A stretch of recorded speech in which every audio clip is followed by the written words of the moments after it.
back to another video. Today I'm going to be sharing how to Bible journal, or how I take my Bible notes or my church notes. This is sort of like bullet journaling, except not, I guess. It's something that me and my friend sort of came up with, so I'm going to be sharing it with you. So without further ado, let's just get straight on to the video.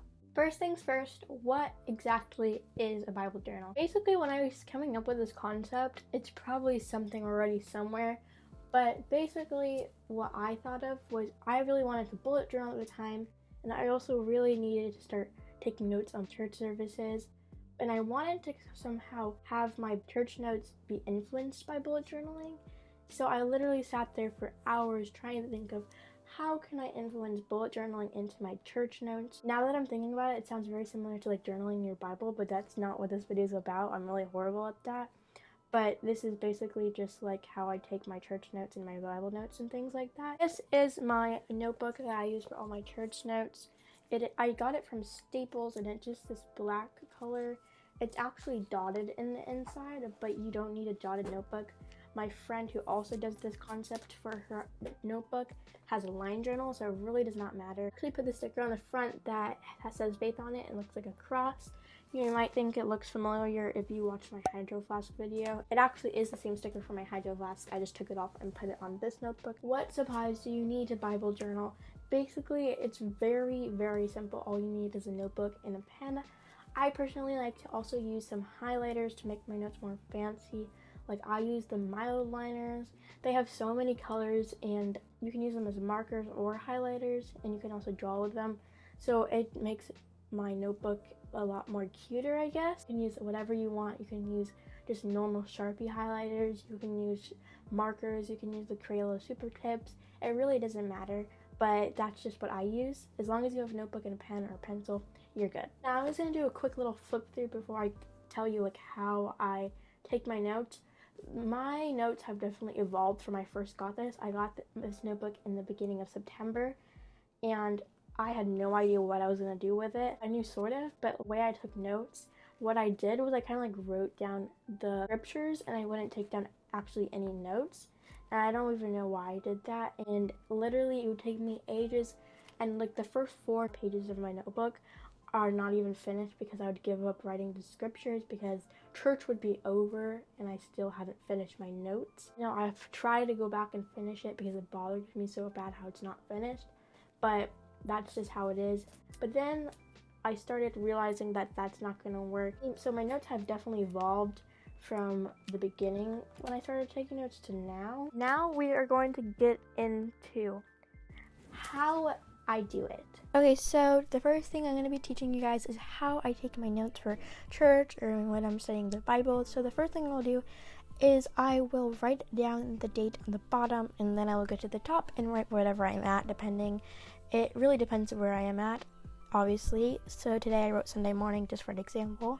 Then I'll get my favorite mild liner or whatever color I'm using then, and I will just add a little bit of decoration. I think this makes it look a little bit nicer and cute.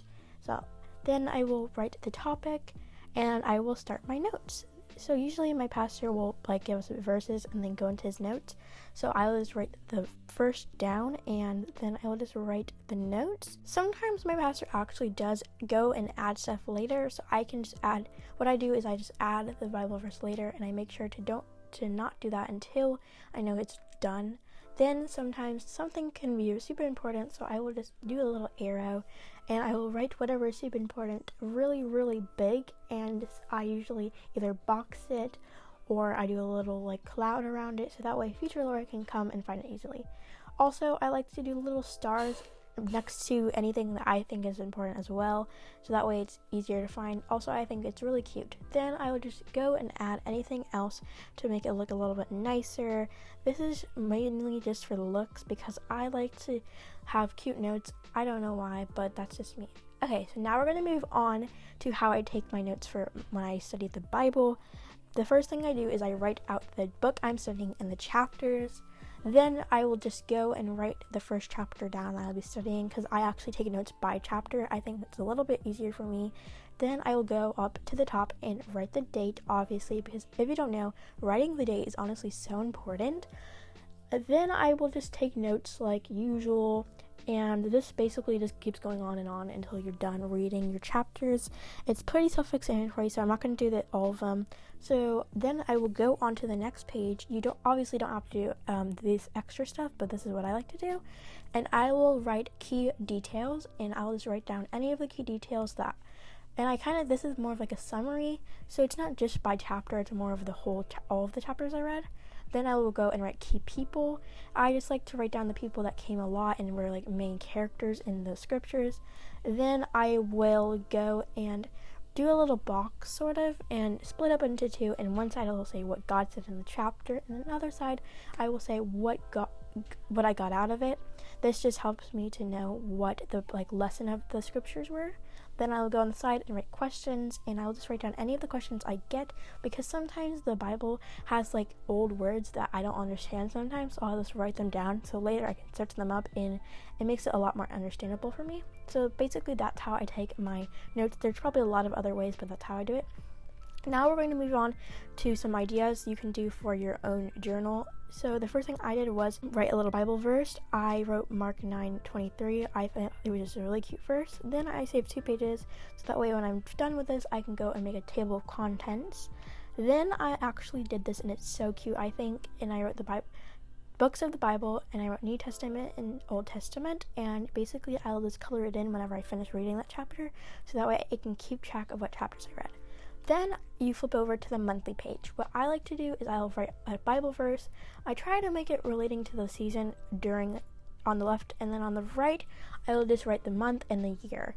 My friend actually writes her church's event under the thing instead of writing a picture, and if you have a lot of events at your church, that may be helpful. Then I will write my notes. I actually try to do a calendar, if you can't already see, but I just decided that I should just stick with the monthly page because I don't want to overdo it, because I feel like I won't have time for it. But obviously, if you have more time, then you can do more pages. I will actually be sharing some ideas for more pages right now. So the first thing you can do is a calendar, like I said a couple seconds ago. I would do this, except I just don't have a lot of time to, so that's the only reason I don't. Basically, you can just make a little calendar of the month, and then you can just circle all of the dates that you are doing something at your church.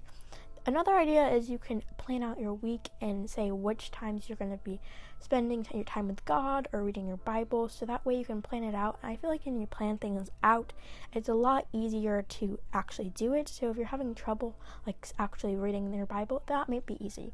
Another thing, if you're having trouble reading your Bible, is making a Bible tracker. In bullet journals, one thing that's super popular to make is a habit tracker. So you can actually make a Bible tracker to track every single time you read your Bible that month. In case you guys want any more ideas, I will be linking down in the description below a Pinterest board with a bunch of more ideas you can do in case you want to be super extra and do a lot of more, which I think would be super cute. So that was it for today's video. I really hope you guys liked it and it was helpful to you. Let me know down in the comments below if you are thinking about starting a Bible journal. Don't forget to hit the like button and subscribe. And hit the post notifications. I post every Tuesday and Thursday at 3:30 p.m. Eastern Time. I'll see you guys in the next video.